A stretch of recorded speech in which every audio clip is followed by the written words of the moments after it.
Nageenyi bu'uura waan hundaati waan ta'eef nageenya waaraa fiduuf keenya ni baana jedhan godina Shawaa Bahaatti jiraattonni aanaa Riiban Cuqqaalaa jiraattonni aanichaa hiriira waamicha nagaa fi araaraa gaggeessaniiru. Hiriira waamicha nageenyaa fi araaraa kanarratti hawaasni gandoota aanichaa 20 walitti babba'an hirmaataniiru. Qe'een Oromoo nagaa dheeboteera marii fi marabbaan araara haa buusnuu fi daandiin nagaa injifataadhaan dhaadannoowwan hiriira waamicha nagaa kana irratti dhaga'amanidha. Nu dhagaa qaamni dallane yoo jiraate qaamni dhugaan jalaa bade yoo jiraate waaqatu dhugaa namaaf galche jenne waaqa dhugaa namaa baasa jenne dhugaa waaqaaf lafaatti iyyaa jirra araaraan nuu deebi'aa manatti nuu deebi'aa qe'eetti nuu deebi'aa. Dhiiguma keenya booraa jira dhiiga keenya kan boora'u kana yaa waaqayyo nu qulqulleessi bishaan qulqulluu nu dhaqqabi nu qulqulleessi jaa yaa rabbi nu qulqulleessi. Rakkoo nageenyaa akka aanichaatti darbee mul'achaa tureen hawaasni fuula isaa gara misoomaatti deebisuuf rakkachaa turu kaasu jiraattonni aanichaa dubbifne tokko. Dhimma har'a dubaanee fi badii biyyaa rakkoo biyyarra jirtu biyyi teenya waan nu jalaa miidhamteef qaama biraa oduu hin ta'in qaamumti keenya waan miidheef kanaafuu ilmaanuma teenyatti obboleewwanuma teenyatti isgootaa baane mootummaatti isgootaa baane araarri akka nu bu'u namni yoo nagaan jiraate kan dhalchan guddifatan yoo nagaan jiraate aaraalle kan hin dhalchine dhalfata yoo nagaan jiraate kan fuudhullee fuudha. Kanaaf waanuma nageenya kana dhabneef amma kaaneetoo har'a isgootaa kana karaa gubbaatti baanee daa'ima duudaa qabnee jaarsa qabnee jaartii cifree qabnee kanaaf nageenya kana barbaanna. Egaa nuyi akka abboota amantii tokkotti yookiin akka abbaa amantaa tokkotti akkuma asii ka'aa ture tanaan dura ka'aa ture nuyi mana keessatti akka har'aatti adda babaayii yookiin dirreetti baanee akka kana fakkaatu hin ibsine malee mana amantaa keessatti kadhataa turre. Maaliif nagaan hin jiru yoo ta'e amantaan tokko babal'achuu hin danda'u manni amantaa tokko banamaa ta'uu hin danda'u. Kanaaf kadhataa turre hawwii keenyas kanaaf nullee teenye akkamitti waan kana goona kan jennu mari'achuudhaan har'a hiriirri dhufe kun hiriira nagaati. Hiriira huma siyaasa tokko keessaa hin qabne qaama kamuu kan hin deeggarre nuyi nagaa barbaanna. Warri nu jalaa ala jiran warri keessa jiran garaa bal'atanii walii haa araaramu kan jedhu sanaan nuyi akka abbootii amantaatti ganama sa'a 12 kaane mana keenya dhiisne dirreetti namoota sabasabuu qabnutti achitti sabasabneeti hiriiraan nagaa labsaadha kan dhufne jechuukooti. Mee isin hunduu harka waaqa tol qaba ganaateecha waaqa tol qaba ganaateecha waaqa tol qaba hin taa'ina ganaateecha waaqa tol qaba. Qabaa sirriitti waaqa tolu kan waaqa caalee hin jiru. Yaa waaqa araar jaa. Yaa waaqa araar yaa rabbi araar. Yaa waaqa araar jedha. Yaa waaqa araar yaa rabbi araar nutti araar. Dacheetti kaan harka jecha gadi qaba. Yaa dachee araar jedha. Yaa dachee araar. Nama keenya walitti nu araarsi jedha nama keenya walitti nu araarsi jedha. Nama keenya walitti nu araarsi nama keenya walitti nu araarsi. Gadaanu wal mormiti amantaanu wal mormiti.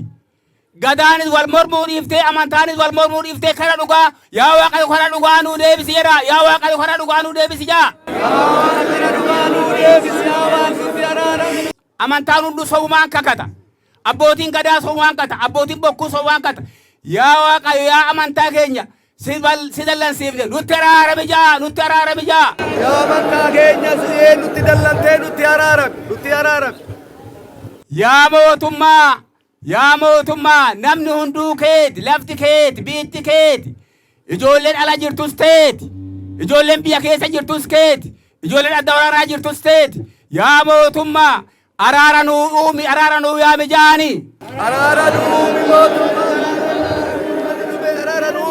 Ijoollee teenya kanarra jirtu hunduu keenyuma obboleewwan teenya harma hoosisaa laalanii dugda ba'aa laalanii boonye ganama hin boonya irriiba dhabne hancabe du'e waraabeetti nu nyaate safuun badde ijoollee ta'u hunduu kiyyuma garaa tan isin baadde dugdattan isin baadhe dugda ba'aa laalati nuu gala harma hoosisaa laalati nuu gala ijoollee too waaqa laalati nuu gala koodee wanto ilmoo too bineensi nu nyaatin safuutu bade han dabre duraan dabre han lammata akka bineensi nu nyaanne dugda ba'aa laalati nuu gala harma hoosisaa laalati nuu gala koodee wanto ani kanuman jedha wanan jedhuun qabu waaqni hin beeka tulluun cuqqaalaa hin beeka galgalaa ganama boonya harmin ijji nu badde handabre nurraa haa hafu sarana ililtaa malee waan biraa nu agarsiisin du'a nu nageechisin waaqni sammuu cuqqaalaa nurraa qabu alamii malee dasitaa malee irraa jammaree homaa nu nagahin.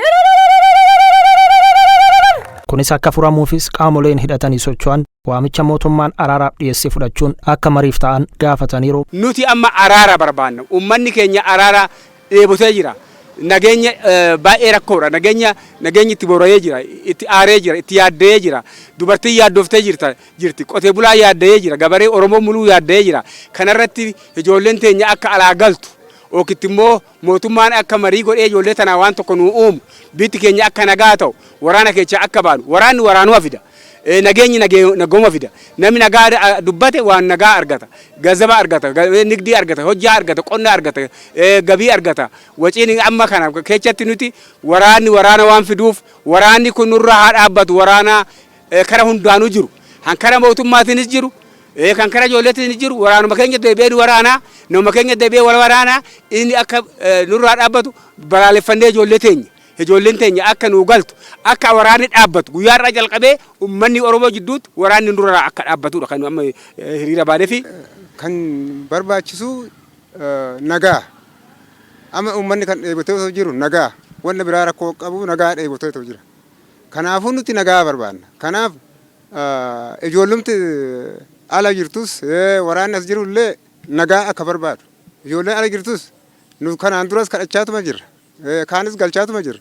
Yaa ijoollee han biyya fudhatu isin nu har'a boru keechaa deemna hamma mootii amma umurii keenya fixannee biyya nagaa isinitti dhiifnee deemna koottaa nu galaa jennee kanaan duras kadhachaatuma turre. Ammallee nu nagaa barbaanna. Nagaamuma barbaanna ammallee.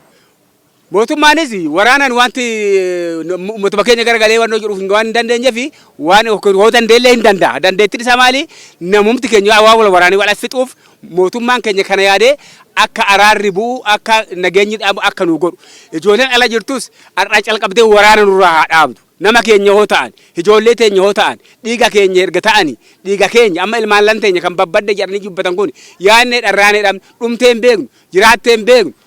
Tokko kaya kan nutti dhaga'ame lammatu har'aa calqabee waraanumtuu namni wal waraanuu akka dhiisu waraanni akka nurraa dhaabbatu ergaan keenya kan waaqatti isgoo jenneef kan lafatti isgoo jenneef kan tulluutti isgoo jenneef kan biyyatti isgoo jenneef kanaan waan ta'eef waraanni nurraa haa dhaabbatu jenneeti iyyanna. Dalagatuuf amantii tokko gaggeeffatuuf nagaatu dursa.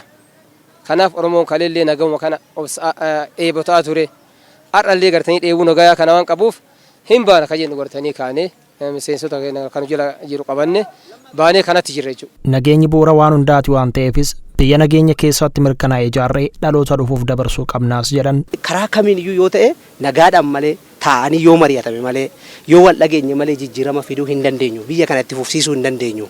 Kaleessa miidhamni baay'ee nurra ga'eera ormaani nu garuu har'a afaan tokko dubbannaa abbaa fi ilmaa namni hojjetu hin balleessa hin dogoggora hin cabsa hin madeessa. Madaasan ammoo teenyee yoo mari'anne fayyuu hin dandeenya. Mirgi keenyas immoo bakki itti bade yoo jiraate yoo teenyee mari'anne jijjiirama fiduu hin dandeenye isaanis koottaadha gaaddisa nuu kennaadha. Akka abbaa amantaatti akka mana amantaatti waan dandeenyuun goona nagaa biyya kanaa buusna nu dhagaa nu araaramaadha jenneeti kan gidduu isaanii dhaabbannee akka dhaabilee gumii amantaatti isaan kadhannu jechuudha.